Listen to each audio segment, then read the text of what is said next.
It used to be that knights rode horses. Now it would seem that they ride Pinarellos. This is the Pinarello Dogma F8 of Sir Bradley Wiggins. He's just taken delivery of it with his new limited edition paint job. It has to be said, you've got to won quite a lot in your career in order to warrant black and gold. Fortunately, just in case Bradley has forgotten any of his results, they're listed on the top tube, and that's quite a long top tube. This is the aerodynamic model in Pinarello's range. It's got signature cam-tail tube sections throughout. Allegedly, this is a seriously quick frame, although it is obviously difficult to tell out on the road. Bradley has just taken delivery of the new SRAM Red eTap group set. This, you remember, is completely wireless and the first group set to do that. The shifters communicate with the derailleurs via a proprietary 128-bit AES encryption, so it doesn't use Bluetooth, AMP Plus or Wi-Fi. One thing that I think is noteworthy with that group set, SRAM don't spec a chain catcher on that front derailleur, but Team Wiggins have put one on for Brad just for extra security. I suppose it's prudent, seeing as it adds about, I don't know, 10 grams or something. Otherwise, by all accounts, Bradley is not pernickety about his bike setup at all. He's very easy to work with, which you wouldn't get the impression of looking at this bike, because if we delve a little bit deeper, there are some really, really interesting touches here. First one is the bar tape.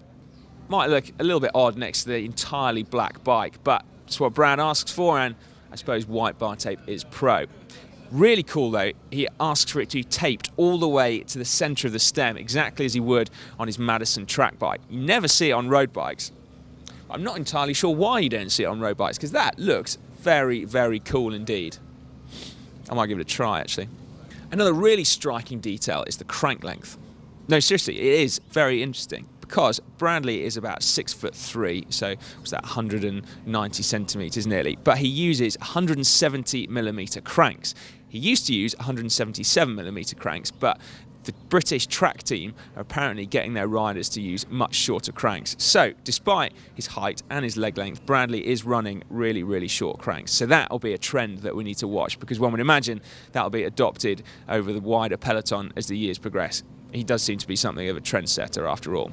While SRAM supply the group set, they also supply the wheels as well.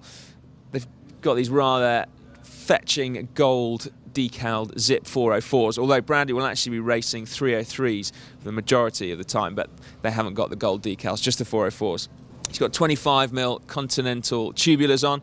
There's not all that much room for any wider. Pinarello supply the bars and stem, and Physique have supplied the saddle. That's an Arione K1, so the most padded one that they do. Finally, Brad's own choice is Speedplay pedals as well.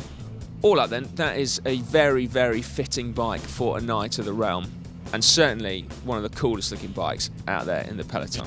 Now, if you want to see more pro bikes, and I imagine you probably do, then you can click up there and you get through to our playlist where all of them are listed in one handy spot. Or to have a bit more information about that SRAM Red eTap wireless group set, we've got a couple of great videos, the first of which you can get through to just by clicking down there. Finally, subscribe to GCN, just click on Bradley's Steed.